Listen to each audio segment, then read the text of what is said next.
Hello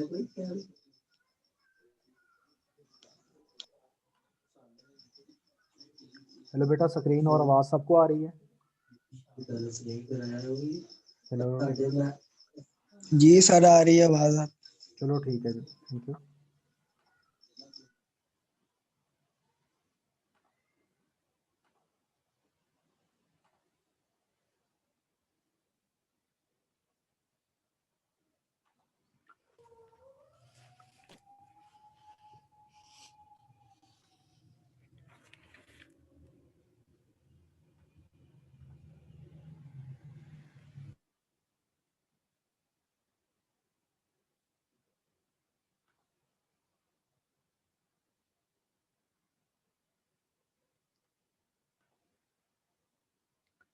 students, आज हम conjugation को अंडरस्टैंड करने के, कॉन्जुगेशन को एक्सप्लेन करने के लिए जो हम मेथड पढ़ने जा रहे हैं, दैट इज रेजोनेंस मेथड। ये रेजोनेंस मेथड आप लोग सेकंड ईयर में बेंजीन वाला जो चैप्टर आपने पढ़ा, एरोमेटिक कंपाउंड्स वाला, उसमें आपने थोड़ा बहुत इसको पढ़ा था।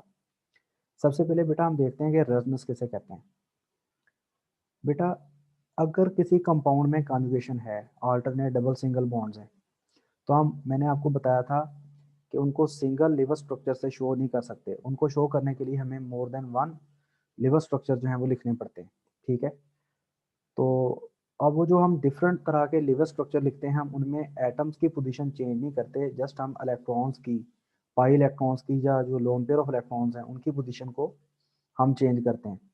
तो ऐसे स्ट्रक्चर्स जिनमें एटम की पोजीशन ना चेंज हो, बल्कि सिर्फ इलेक्ट्रॉन्स हैं यानी पाई इलेक्ट्रॉन या लोन पेयर उनकी पोजीशन चेंज कर रहे हों, तो ऐसे स्ट्रक्चर्स को हम कहते हैं रेजोनेंस स्ट्रक्चर्स, या उनको कहते हैं कैनोनिकल फॉर्म्स। ठीक है, और इस प्रोसेस को हम कहते हैं रेजोनेंस। एक मिनट बेटे। जी बेटा बोलो। हेलो ईमान बेटे। सर क्लास कनेक्ट नहीं हो रही थी, इसकी डेफिनेशन अगेन रिपीट कर दें। हाँ जी, मैं अभी दोबारा डेफिनेशन रिपीट कर देता हूँ। बेटे ऐसे है कि ऐसे स्ट्रक्चर्स जिनमें हम एटम्स की पोजीशन को चेंज ना करें, ऐसे स्ट्रक्चर्स जिनमें हम एटम की पोजीशन चेंज ना करें, जस्ट पाई इलेक्ट्रॉन्स या पाई बॉन्ड्स और लोन पेयर की पोजीशन चेंज करें, जिसमें हम सिर्फ इलेक्ट्रॉन्स को मूव करें लेकिन एटम की जो पोजीशंस हैं उन्हें चेंज ना करें, तो ऐसे जो स्ट्रक्चर्स हम लिखते हैं एक ही कंपाउंड के लिए, उन्हें हम कहते हैं रेजोनेंस स्ट्रक्चर्स, या उनको कहते हैं कैनोनिकल फॉर्म्स, या उनको कहते हैं रेजोनेंस कंट्रीब्यूटिंग स्ट्रक्चर्स, और इस प्रोसेस को कहते हैं रेजोनेंस। जैसे आप लोगों ने सिंपली अगर हम बेंजीन में देखें, तो बेंजीन में मैंने आप लोगों को बताया हुआ है कि फॉर एग्जांपल अगर हम बेंजीन को इस तरह ड्रॉ करें, तो यहाँ डबल बॉन्ड होगा, यहाँ सिंगल बॉन्ड है, यहाँ डबल बॉन्ड है, यहाँ सिंगल बॉन्ड है, और यहाँ पर डबल बॉन्ड है। क्या बेंजीन को सिर्फ इस स्ट्रक्चर से शो किया जा सकता है? नहीं। आपको मैंने बताया था कि ये पॉसिबल है कि ये वाला जो बॉन्ड है वो इधर शिफ्ट हो जाए, ये वाला जो बॉन्ड है इधर शिफ्ट हो जाए, ये वाला जो बॉन्ड है वो इधर शिफ्ट हो जाए। इससे क्या होगा जी, इससे हम बेंजीन का एक और स्ट्रक्चर लिख सकते हैं। अब ये वाला जो पाई बॉन्ड है वो इधर शिफ्ट हो गया, ये वाला जो पाई बॉन्ड है वो इधर शिफ्ट हो गया, और ये वाला जो पाई बॉन्ड है वो इधर शिफ्ट हो गया। अब ये एक ही कंपाउंड के दो स्ट्रक्चर्स हैं, एक ही कंपाउंड के दो स्ट्रक्चर जो हमने लिखे हैं, क्या हमने इसमें किसी एटम की पोजीशन को चेंज किया? 6 के 6 कार्बन उसी पोजीशन पे पड़े हुए हैं। मिसाल के तौर पर 6 कार्बन 6 कॉर्नर पे होते हैं ना रिंग के, यहाँ पर भी 6 कॉर्नर पे हैं, यहाँ पर भी 6 कॉर्नर पे हैं, यहाँ पर भी हर कार्बन के साथ एक हाइड्रोजन था, यहाँ पर भी एक हाइड्रोजन है। हमने किसी एटम की पोजीशन को चेंज नहीं किया, हमने बेंजीन के जो दो स्ट्रक्चर जो लिखे हैं, ये हमने इसमें किसी एटम की पोजीशन को चेंज नहीं किया, लेकिन जस्ट हमने किसकी पोजीशन को चेंज किया? पाई इलेक्ट्रॉन्स की। ठीक है, तो एक ही कंपाउंड के ऐसे स्ट्रक्चर्स जिनमें हम किसी एटम की पोजीशन को चेंज ना करें, जस्ट पाई बॉन्ड के इलेक्ट्रॉन्स को या लोन पेयर ऑफ इलेक्ट्रॉन्स को अगर हम सिर्फ चेंज कर रहे हैं, उनकी पोजीशन चेंज कर रहे हो, तो इस प्रोसेस को हम कहते हैं बेटे रेजोनेंस। और ये वाले जो स्ट्रक्चर्स हम लिखते हैं एक ही कंपाउंड के लिए, ठीक है, इनको हम कहते हैं रेजोनेंस कंट्रीब्यूटिंग स्ट्रक्चर, या इनको कहते हैं कैनोनिकल फॉर्म्स या रेजोनेंस स्ट्रक्चर, इन्हें सिंपली बोल लेते हैं। रेजोनेंस कंट्रीब्यूटिंग स्ट्रक्चर लिख लें या कैनोनिकल फॉर्म्स लिख लें। और ये जो प्रोसेस है इसको हम कहते हैं रेजोनेंस। ठीक है, आप लोगों ने बेटे सेकंड ईयर में आपने पढ़ा था कि बेंजीन के मॉलिक्यूल को शो करने के लिए हम 5 रेजोनेंस स्ट्रक्चर लिख सकते हैं।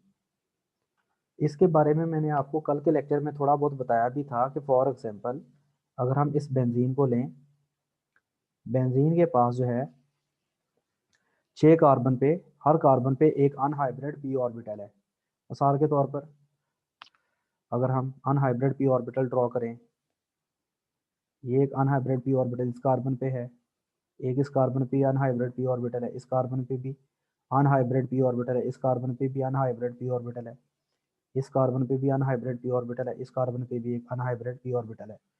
अब ये ज़रूरी नहीं है कि अब कोई भी जो एटम है कार्बन वाला, उसका पी ऑर्बिटल वो एक साइड से ओवरलैप करे। मिसाल के तौर पर ये ज़रूरी नहीं है कि इस कार्बन का जो पी ऑर्बिटल है ये वाला वो इस कार्बन के पी ऑर्बिटल से ओवरलैप करे। अगर फॉर एग्जांपल ये वाला इधर से ओवरलैप कर लेता है, ये वाला इसके साथ ओवरलैप कर लेता है और ये वाला इसके साथ ओवरलैप कर लेता है, तो बेंजीन का एक ये स्ट्रक्चर है। ये भी पॉसिबिलिटी है कि ये वाला पी ऑर्बिटल इस वाले पी ऑर्बिटल से ओवरलैप ना करे, बल्कि ये वाला इस वाले से कर ले। ये वाला इसके साथ करेगा तो ये इसके साथ करेगा और ये वाला इसके साथ करेगा। अब बेटा ये भी पॉसिबल है कि ये वाला जो है पी ऑर्बिटल अपने सामने वाले पी ऑर्बिटल के साथ ओवरलैप करे, यानी ये वाला पी ऑर्बिटल इस वाले पी ऑर्बिटल से ये वाला इसके साथ कर जाए और ये वाला इसके साथ कर जाए। ये भी पॉसिबल है कि ये वाला पी ऑर्बिटल इस वाले पी ऑर्बिटल से ओवरलैप करे और ये वाला पी ऑर्बिटल इस वाले के साथ और ये वाला पी ऑर्बिटल इस वाले से ओवरलैप कर जाए। और एक ये भी पॉसिबल है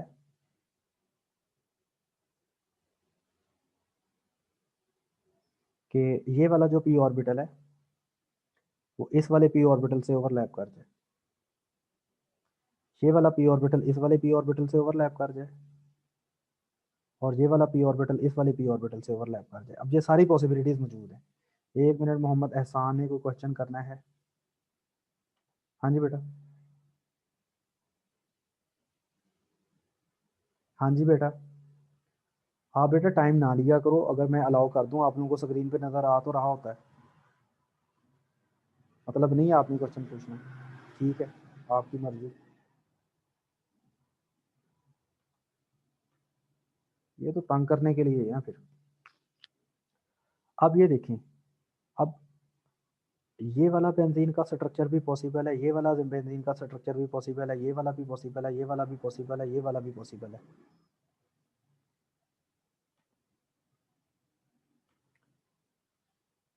जी अल्लाह यार।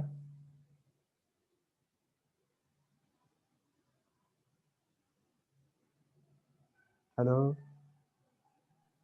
अस्सलाम वालेकुम सर। वालेकुम सलाम। जी बेटा पूछो, क्या पूछना है? सर मैंने भी ज्वाइन किया, थोड़ा सा रिपीट कर दें सर। और यार मैं अगर इस तरह रिपीट करूंगा तो फिर टाइम फिर मैं रिपीट ही करना, ये वाली बातें आपको नेट पे मिल तो जाएगा यूट्यूब पे। अब ये तो ना ओके कहें कि मुझे दोबारा रिपीट कर दें, मैंने अभी ज्वाइन किया। अब कोई अब मिसाल के तौर पर 9:39 पे आ जाए, वो कहे सर दोबारा रिपीट कर दें, मैंने अभी ज्वाइन किया। और ऐसे नहीं ज्वाइन सर होना, को फिर क्वेश्चन है पूछो काइंडली यार। Okay sir. 50 बच्चे पीछे भी लाइन पे लगे हुए हैं। मैं अभी आप पहले भी जीआर ने रिपीट करवाया है उस ओके, वक्त, चलो सिग्नल मैं प्रॉब्लम है सर, पहले ज्वाइन नहीं हो रहा था। वो कोई बात नहीं, यूट्यूब पे मिल जाएगा यार आपको। Okay sir, thanks. अब बेटा अगर हम इसमें देखें तो बेंजीन के ये डिफरेंट तरह के स्ट्रक्चर जो हैं वो पॉसिबल हैं। हम बेंजीन को किसी भी एक स्ट्रक्चर से शो नहीं कर सकते। अब इसमें डिफरेंट तरह की पॉसिबिलिटीज़ हैं, मतलब कि ये वाले पी ऑर्बिटल जो हैं उनकी मल्टी मतलब जो है वो ऑप्शंस हैं कि वो किस वाले के साथ ओवरलैप करें। तो बेंजीन का ये स्ट्रक्चर भी पॉसिबल है, ये वाला भी पॉसिबल है, ये वाला भी स्ट्रक्चर पॉसिबल है, ये वाला भी पॉसिबल है, ये वाला भी स्ट्रक्चर पॉसिबल है।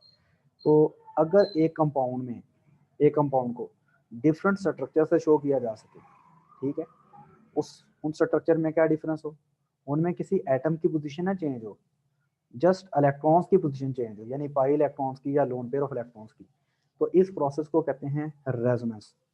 यानी ऐसा प्रोसेस जिसमें हम एक कंपाउंड को एक लिवर स्ट्रक्चर से शो ना करें बल्कि एक से ज़्यादा लिवर स्ट्रक्चर में शो करें, एक से ज़्यादा लिवर स्ट्रक्चर से, ठीक है, और उनमें सिर्फ इलेक्ट्रॉन्स की यानी पाई इलेक्ट्रॉन्स की या लोन पेयर ऑफ इलेक्ट्रॉन्स की पोजीशन को चेंज किया जाए, किसी एटम की पोजीशन को चेंज ना किया जाए, तो इस प्रोसेस को कहते हैं रेजोनेंस। और वो जो हम डिफरेंट स्ट्रक्चर्स लिखते हैं उन डिफरेंट स्ट्रक्चर्स को कहते हैं रेजोनेंस कंट्रीब्यूटिंग स्ट्रक्चर्स या कैनोनिकल फॉर्म्स, ठीक है। असल जो मॉलिक्यूल होता है ना, जो एक्चुअली मॉलिक्यूल होता है जिसमें रेजोनेंस हो रही होती है, वो असल में इनमें से किसी जैसा भी नहीं होता, वो इन तमाम का हाइब्रिड होता है, या यहाँ पर लिखा हुआ है ब्लेंड स्ट्रक्चर होता है। ब्लेंड स्ट्रक्चर का मतलब है उसमें इन तमाम की प्रॉपर्टीज होती हैं, लेकिन वो एक्चुअली एक टाइम पे वो इनमें से किसी जैसा भी नहीं है, बल्कि इनकी थोड़ी थोड़ी प्रॉपर्टीज उसके अंदर मौजूद हैं। हम बेंजीन को ऐसे लिखते हैं, यानी हम कहते हैं कि ये वाला रेजोनेंस हाइब्रिड है। रेजोनेंस हाइब्रिड का मतलब है इसके अंदर इन तमाम की प्रॉपर्टीज मौजूद है, ठीक है। एक्चुअली बेंजीन एक टाइम पे ना इस जैसी है, ना इस जैसी है, ना इस जैसी है, ना इस जैसी है, ना इस जैसी है, बल्कि एक्चुअली वो इस तरह की है। एक्चुअल जो मॉलिक्यूल का स्ट्रक्चर होता है उसे कहते हैं रेजोनेंस हाइब्रिड, और उसमें इन तमाम की प्रॉपर्टीज मौजूद हैं। बेंजीन के ये जो दो स्ट्रक्चर पेश किए थे कैक्यूल ने पेश किए थे, और ये वाले जो तीन स्ट्रक्चर थे वो डिवार ने पेश किए थे, इसलिए इन तीन स्ट्रक्चर्स को हम कहते हैं डिवार स्ट्रक्चर्स, और पहले वाले दो जो हैं वो resonance structures, sorry Kekulé structures हैं। अच्छा, ये वाले जो दो स्ट्रक्चर्स हैं जो कैक्यूल ने पेश किए थे, ये बेंजीन के एक्चुअल स्ट्रक्चर को ज़्यादा एक्सप्लेन करते हैं, क्योंकि इनमें देखें सारे के सारे जो बॉन्ड्स हैं उनकी लेंथ शॉर्ट है। यहाँ पर देखें कि ये दोनों जो है कार्बन्स के दरमियान बॉन्ड है, इसकी मतलब जो है दोनों साथ साथ हैं, ये दोनों साथ साथ हैं, ये दोनों साथ साथ हैं। इस तरह इसमें भी ये जो तीन बॉन्ड्स हैं, पाई बॉन्ड्स, इनमें पी ऑर्बिटल बिल्कुल साथ साथ हैं। अगर दो पी ऑर्बिटल बिल्कुल साथ साथ हों तो उनका ओवरलैप जो है वो अच्छे से हो जाता है, इसलिए ये वाले जो स्ट्रक्चर्स हैं ये बेंजीन के एक्चुअल स्ट्रक्चर को ज़्यादा एक्सप्लेन करते हैं। लेकिन अगर आप ये वाला स्ट्रक्चर देखें, ये वाला स्ट्रक्चर देखें, ये वाला स्ट्रक्चर देखें, इसमें ये वाला जो बॉन्ड बन रहा है ये पहली कार्बन का चौथे कार्बन से है। इस वाले स्ट्रक्चर में आप देखें कि तीसरी कार्बन का छठी कार्बन से बॉन्ड बन रहा है, और इसमें दूसरी कार्बन का पांचवी कार्बन से बॉन्ड बन रहा है। अब अगर पहली कार्बन चौथी कार्बन से बॉन्ड बना रही है, ठीक है, या तीसरी कार्बन जो है वो छठी कार्बन से, या दूसरी कार्बन पांचवी कार्बन से बॉन्ड बना रही है, तो ये जो पी ऑर्बिटल्स हैं एक दूसरे के ऑपोजिट है। मतलब ये वाला पी ऑर्बिटल इस वाले पी ऑर्बिटल के एग्जैक्ट ऑपोजिट है, ये वाला पी ऑर्बिटल इस वाले पी ऑर्बिटल के एग्जैक्ट ऑपोजिट है, ये वाला पी ऑर्बिटल इस वाले पी ऑर्बिटल से एग्जैक्ट ऑपोजिट है। यहाँ पर दो पी ऑर्बिटल ओवरलैप करके पाई बॉन्ड बना तो सकते हैं, लेकिन इनकी पॉसिबिलिटी कम होगी, और ये जो पाई बॉन्ड्स होंगे इतने ज़्यादा स्टेबल नहीं होंगे, अनस्टेबल होंगे, क्योंकि इनमें जो है ना दोनों एटम जो आप जिनके पी ऑर्बिटल ओवरलैप कर रहे हैं वो एक दूसरे से बहुत ज़्यादा दूर हैं। इसलिए ये वाले जो तीन स्ट्रक्चर्स हैं ये बेंजीन को कम कंट्रीब्यूट करें बेंजीन के असल स्ट्रक्चर को, और ये वाले जो दोनों हैं ये बेंजीन के एक्चुअल स्ट्रक्चर को ज़्यादा कंट्रीब्यूट कर रहे हैं। इसका मतलब ये है कि जिस भी कंपाउंड के अंदर रेजोनेंस होती है उसके सारे रेजोनेटिक स्ट्रक्चर जो हैं वो ज़रूरी नहीं है कि एक्चुअल मॉलिक्यूल को एक जैसा कंट्रीब्यूट कर रहे हों। तो कुछ स्ट्रक्चर्स की, कुछ रेजोनेटिंग स्ट्रक्चर की कंट्रीब्यूशन जो है वो ज़्यादा भी होती है, और कुछ की रेजोनेटिंग स्ट्रक्चर की जो कंट्रीब्यूशन है वो एक्चुअल स्ट्रक्चर के लिए वो कम भी होती है। अच्छा, ये बात आपने याद रख लेनी है कि जो एक्चुअल स्ट्रक्चर है बेंजीन का उसे हम कहते हैं रेजोनेंस हाइब्रिड, ठीक है। और वो असल में कैनोनिकल फॉर्म जो हमने लिखी हैं या जो हमने रेजोनेटिक स्ट्रक्चर लिखे हैं इनमें से किसी जैसा भी नहीं होता। एक्चुअली बेंजीन मैंने बताया ना जैसे कि इनमें किसी जैसी भी नहीं है। असल में जो बेंजीन है वो इन तमाम का हाइब्रिड है, यानी उसके अंदर इन तमाम की खसूसियात हैं। असल जो हम बेंजीन लिखते हैं वो इसको इस तरह शो करते हैं, इस तरह सर्कल लगा के, यानी हम इसको कहते हैं कि ये रेजोनेंस हाइब्रिड है। अच्छा, जो कैक्यूल स्ट्रक्चर्स हैं ये बेंजीन के असल स्ट्रक्चर को कितने परसेंट कंट्रीब्यूट कर रहे हैं? 39%, यानी ये ज़्यादा कंट्रीब्यूट कर रहे हैं। ये वाला स्ट्रक्चर भी 39% कंट्रीब्यूट कर रहा है, ये वाला भी 39%, और जो डिवार स्ट्रक्चर्स हैं बेंजीन को थोड़ा कंट्रीब्यूट करें 7.3%, ये वाला भी 7.3, ये वाला भी 7.3। असल में अब ये नहीं आपने समझ लेना कि बीकर में अगर बेंजीन पड़ी हुई है उसमें कुछ मॉलिक्यूल इस तरह के स्ट्रक्चर वाले हैं, कुछ मॉलिक्यूल इस तरह के स्ट्रक्चर वाले हैं, कुछ मॉलिक्यूल का ये स्ट्रक्चर है। मैंने कहा एक्चुअली बेंजीन जो असल बेंजीन है उनमें किसी का भी ये स्ट्रक्चर नहीं है, ये सिर्फ एक्चुअल मॉलिक्यूल को एक्सप्लेन करने के लिए, उसमें पाई बॉन्ड्स की जो मूवमेंट है उसको एक्सप्लेन करने के लिए सिर्फ हाइपोथेटिकल स्ट्रक्चर्स हैं। ठीक है, तो कुछ बच्चे ने क्वेश्चन करना है तो वो क्वेश्चन कर सकते हैं। मोहम्मद एहसान ने या रिमशा नाज ने। जी बेटे। सर आपकी आवाज नहीं आ रही क्लियर, स्लो स्लो आवाज आ रही है। तो बेटा इसमें मेरा नेट का मसला नहीं है, ये मैंने तो अब पूरा तरह सही चल रहा है। तो अगर कोई और बच्चा अगर बताया कि उसकी आवाज़ आ रही है कि नहीं आ रही, जैसे यहाँ पर मुबीन है, मुबीन से पूछ लेते हैं कि आवाज़ आ रही है आपको बेटे, या महक से पूछ लेते हैं, या हमना से पूछ लेते हैं कि बेटा आप लोगों को आवाज़ आ रही है, शफकत को, असमत को। जी सर, जी बिल्कुल जबरदस्त आवाज आ रही है। आवाज़ तो सही आ रही है, इसमें फिर आप लोगों का नेट का इशू होगा, मेरा कोई इशू नहीं है। और वैसे भी ये लेक्चर जो है वो नेट पे अपलोड हो ठीक है जाना सर, है, मैं चेक कर लेता हूँ, शुक्रिया सर। यूट्यूब पे वैसे ही अपलोड हो जाना है। ठीक है, तो काइंडली यार आप लोग ये ना कहा करें कि ये जी मिसाल के तौर पर जी कि हमें दोबारा रिपीट कर दें कि हमने ज्वाइन अभी किया है। तो बाज़ दफ़ा ना ये हम अगर इस तरह करेंगे तो फिर सारी बातें पढ़ा नहीं जाएगा हमसे। हाँ, अगर वैसे समझ नहीं आई वैसे रिपीट करवाना वो रिपीट आप करवा ले, लेकिन इसका मतलब ये नहीं है कि आप जो है वो। अब बेटा मैं आपको ये बता रहा हूँ कि बेंजीन असल में इनमें से किसी जैसी भी नहीं होती। ठीक है, बेंजीन को हम एक्चुअल कहते हैं कि इन तमाम का हाइब्रिड है, यानी असल में बेंजीन जो है वो उसकी जो खसूसियात है ना वो इन तमाम के कह लें कि खसूसियात उसके अंदर मौजूद हैं। लेकिन ये जो दोनों हैं ये बेंजीन के जो मतलब जो प्रॉपर्टीज़ हैं उसको या स्ट्रक्चर को ज़्यादा कंट्रीब्यूट करें, और ये तीनों जो हैं वो कम कंट्रीब्यूट करें। ठीक है, अच्छा, रेजोनेंस को शो करने के लिए ये हम रेजोनेंस एरो लगाते हैं। रेजोनेंस एरो का मतलब सिर्फ हमने इलेक्ट्रॉन्स की पोजीशन चेंज करना है, ये इसका मतलब ये नहीं है कि कोई रिएक्शन हो रहा है। अच्छा, रिएक्शन के लिए हम ऐसे वाला एरो लगाते हैं, अगर रिवर्सिबल रिएक्शन है उसके लिए हम ये वाला एरो लगाते हैं, लेकिन जो रेजोनेंस के लिए हम ये वाला एरो लगाते हैं। मसलन अगर आप किसी एटम की पोजीशन चेंज ना करें, जस्ट इलेक्ट्रॉन्स की पोजीशन चेंज करें, तो इसका मतलब है कोई रिएक्शन नहीं हो रहा। रिएक्शन तब होगा जब किसी एटम की पोजीशन चेंज होगी, या कोई एटम आ जाएगा या कोई निकल जाएगा, या किसी की मॉलिक्यूल के एक हिस्से से दूसरे हिस्से में पोजीशन जो है वो चेंज हो जाएगी। तो उसके लिए हम कहेंगे कि ये रिएक्शन हुआ है, और रिएक्शन के लिए हम ये वाला और ये वाला एरो यूज़ कर सकते हैं। ठीक है, लेकिन रेजोनेंस में सिर्फ आपने इलेक्ट्रॉन्स की पोजीशन को चेंज करना है, किसी एटम की पोजीशन को चेंज नहीं करना, तो इसके लिए ये वाला एरो जो है वो यूज़ किया जाता है। और बेटा एक बात और याद रखनी है कि जिस कंपाउंड के रेजोनेंस स्ट्रक्चर जितने ज़्यादा होंगे वो उतना ज़्यादा स्टेबल होगा। आपने एक टॉपिक पढ़ा था स्टेबिलिटी ऑफ बेंजीन। ठीक है, तो स्टेबिलिटी ऑफ बेंजीन में आप लोगों ने क्या पढ़ा था? स्टेबिलिटी ऑफ बेंजीन में आपने पढ़ा था कि बेंजीन जो है उसको जितना रिएक्टिव होना चाहिए उससे बहुत कम रिएक्टिव है। ठीक है, क्योंकि उसमें डीलोकलाइजेशन है। फॉर एग्जांपल मैं आप लोगों को एक इसका थोड़ा सा एक्सप्लेन कर देता हूँ कि मैं ना जब बहुत 10th में पढ़ता था, फर्स्ट ईयर सेकंड ईयर में, मैंने डॉक्यूमेंट टेस्ट करवाने होते थे। तो डॉक्यूमेंट टेस्ट करवाने के लिए हमारे इधर पिंड में एक होता था लंबड़दार, सीधा लंबड़दार। ठीक है, तो जो सीधा लंबड़दार होता था उसके घर पे हम जाते थे कि जी हमारे डॉक्यूमेंट्स काइंडली टेस्ट कर दें। घर वाले कहते थे वो जी हाथे पे है।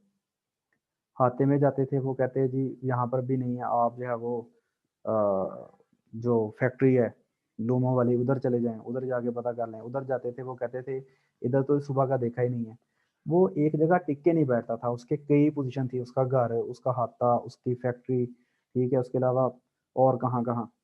अब जिसमें इलेक्ट्रॉन जो है वो रिवॉल्व करें, जैसे सीधा लंबड़दार रिवॉल्व कर रहा था, वो रिएक्ट ही नहीं करता था, वो हमें लिफ्ट ही नहीं करवाता था। ठीक है, तो वो क्या था, वो स्टेबल था, हम लोग अनस्टेबल थे, मतलब हम मारे मारे फिरते थे, तो वो हमें लिफ्ट ही नहीं कराता था। तो अगर मिसाल के तौर पर अब हम या तो कॉलेज हैं, जगह हैं, ठीक है, हमारी तीसरी कोई लोकेशन नहीं है। तो अब अगर हम फर्ज कर लें आजकल छुट्टियां, तो आजकल हमें हैं ही घर लेट। ठीक है, तो अब कोई भी जो है वो हमारे पास आ जाए, हम उसको जल्दी फॉर्म लेके उसके टेस्ट कर देंगे, यानी हम जल्दी उसके साथ रिएक्ट कर जाएंगे। अगर कोई पाई बॉन्ड जो है वो किसी एक जगह फिक्स है, तो जाहिर बात है कोई भी स्पीशीज जो है वो उसी एक लोकेशन पे आके उसने रिएक्ट करना है, तो मॉलिक्यूल की रिएक्टिविटी के चांसेस जो हैं वो बढ़ जाते हैं। लेकिन अगर बेंजीन में देखें, बेंजीन में ये वाले इलेक्ट्रॉन इधर जा सकते हैं जी, ये वाले इलेक्ट्रॉन जी इधर जा सकते हैं, ये वाले इलेक्ट्रॉन इधर जा सकते हैं, तो फिर ये वाला स्ट्रक्चर आ जाएगा, ये वाला जो बॉन्ड है फिर इधर जा सकता है, ये वाला बॉन्ड इधर जा सकता है। ये तो है, ये इलेक्ट्रॉन सीधे लंबड़ की दार की तरह रिंग में कर रहे हैं रिवॉल्व। जब ये सीधे लंबड़दार की तरह रिंग में रिवॉल्व कर रहे हैं, ये हमें कोई लिफ्ट ही नहीं करा रहे। मतलब अगर कोई स्पीशी इधर से रिएक्ट करना चाह रही है, ठीक है, तो ये वाला पाई बॉन्ड जी इधर शिफ्ट हो जाएगा। तो मतलब अगर वो इधर से आएगी तो ये वाला पाई बॉन्ड फिर इधर शिफ्ट हो जाएगा, तो ये मतलब इसकी रिएक्टिविटी के जो चांसेस हैं वो कम हो जाएंगे। जब रिएक्टिविटी के चांसेस कम होंगे तो इसका मतलब है कि ये स्टेबल हो जाएगी। जी आसान, जी बेटे आयशा।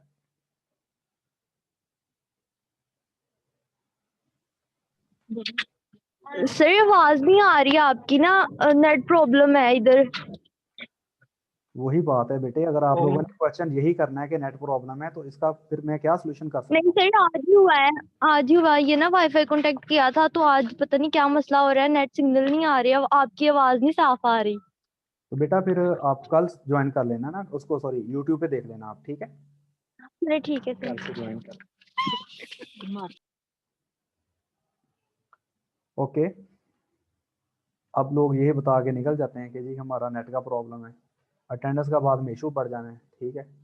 अब क्वेश्चन तो कोई है नहीं, तो फिर हम इसको अब कंटिन्यू करते हैं। तो बेटा जिस मॉलिक्यूल के रेजोनेंस स्ट्रक्चर जितने ज़्यादा होंगे वो आपने जान लेना है, वो आपने समझ लेना है कि वो उतना ज़्यादा स्टेबल होगा, ठीक है। यानी उसमें इलेक्ट्रॉन्स हैं वो पाई इलेक्ट्रॉन, क्योंकि एक जगह फिक्स नहीं है, वो रिवॉल्व कर रहे हैं, तो किसी भी एक टाइम पे किसी भी एक लोकेशन पे इलेक्ट्रॉन डेंसिटी जितनी होनी चाहिए उतनी नहीं होगी, बल्कि उससे कम होगी।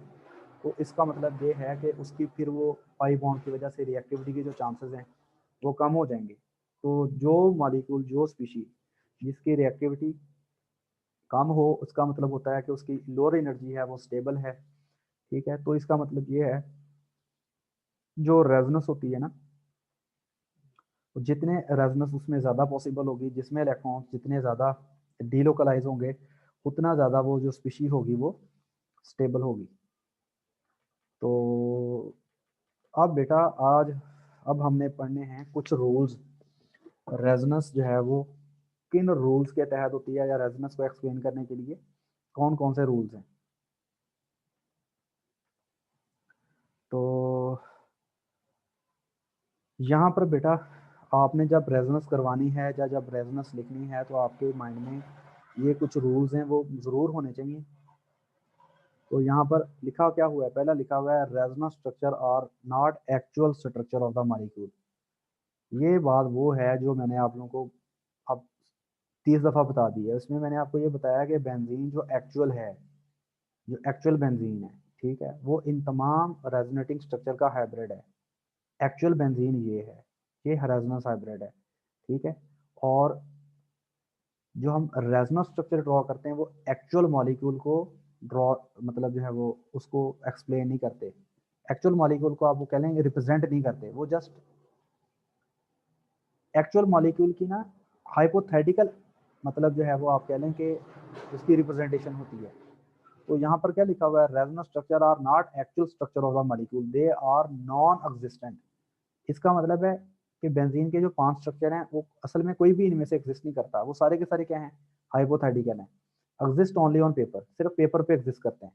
वो सिर्फ हमें बताते क्या हैं, सिर्फ हमें बताते ये हैं कि इस मॉलिक्यूल में पाई बॉन्ड के इलेक्ट्रॉन इस तरह से ओवरलैप करने की इनकी पॉसिबिलिटी है, इस तरह पाई बॉन्ड जो है वो इस तरह मॉलिक्यूल में मूव कर सकते हैं, या पी ऑर्बिटल की इस तरह ओवरलैप करने की एबिलिटी है। असल में जो मॉलिक्यूल होता है ना वो इन तमाम का हाइब्रिड होता है। मतलब असल मॉलिक्यूल के अंदर उन तमाम रेजोनेटिंग स्ट्रक्चर की खसूसियात होती हैं, लेकिन वो एक्चुअली, मतलब वो जो ये एक्चुअल मॉलिक्यूल है वो किसी भी रेजोनेंस स्ट्रक्चर वाला एक्चुअल स्ट्रक्चर नहीं होता ये, ठीक है। मतलब जस्ट हम इसको क्या कहना चाहिए इसको, कि ये जो बेंजीन के रेजोनेटिंग स्ट्रक्चर हैं, ठीक है, ये एक्चुअल स्ट्रक्चर के अंदर किस तरह इलेक्ट्रॉन्स ने पाई बॉन्ड बनाने हैं, किस तरह पी ऑर्बिटल ने एक दूसरे से ओवरलैप करना है, सिर्फ उसकी डिफरेंट पॉसिबिलिटीज को शो करते हैं। ये सिर्फ पॉसिबिलिटी शो कर रहे हैं कि असल मॉलिक्यूल में बेंजीन के अंदर जो पी ऑर्बिटल है वो इस तरह ओवरलैप कर सकते हैं, ठीक है। ये सिर्फ उनकी पेपर पे पॉसिबिलिटी है, सिर्फ क्या है, हाइपोथेटिकल स्ट्रक्चर है। ये हमें सिर्फ ये बता रहे हैं कि असल जो मॉलिक्यूल है उसमें पी ऑर्बिटल इस तरह ओवरलैप कर सकते हैं, ठीक है। अब जाहिर बात है, इसमें जाहिर बात है, ये आपको पता है कि पी ऑर्बिटल जो है वो इस तरह ओवरलैप कर सकते हैं, लेकिन हम एक्चुअली क्या कहते हैं, हम एक्चुअली कहते हैं कि जो पी ऑर्बिटल के ऊपर वाले लूप्स हैं वो आपस में ओवरलैप करके क्लाउड बना लेते हैं, नीचे वाले लूप्स हैं वो आपस में ओवरलैप करके क्लाउड बना लेते हैं। तो जो रेजोनेंस स्ट्रक्चर है वो जस्ट इसकी पी ऑर्बिटल की ओवरलैपिंग को एक्सप्लेन कर रहे हैं, ठीक है, सिर्फ पेपर पे। एक्चुअली बेंजीन जो उसमें सारे के सारे पी ऑर्बिटल ऊपर से ओवरलैप कर रहे हैं, नीचे से ओवरलैप कर रहे हैं, ठीक है।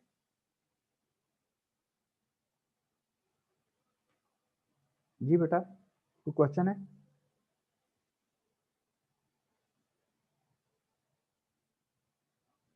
क्वेश्चन है कोई?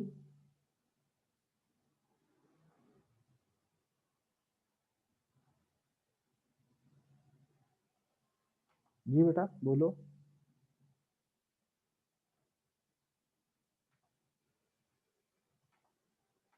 जी बेटा बोलो।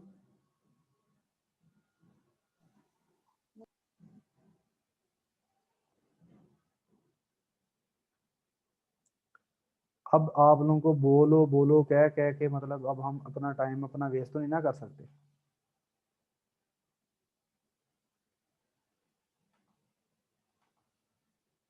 सिंपली बेटा अगर आप लोगों का क्वेश्चन होता है तो हाथ खड़ा करके उसको हम जब जल्दी जल्दी आपसे कहते हैं कि पूछ लो तो काइंडली पूछ लिया करें। ऐसे मेरे पास फालतू टाइम तो नहीं है कि मैं बच्चों से कहूँ कि जी बताएं जी। ये बहुत बैड हैबिट है। अब मैंने किसी को रिप्लाई नहीं किया करना, ये टाइम ऐसे ही पास करवाने का इनका बहाना है।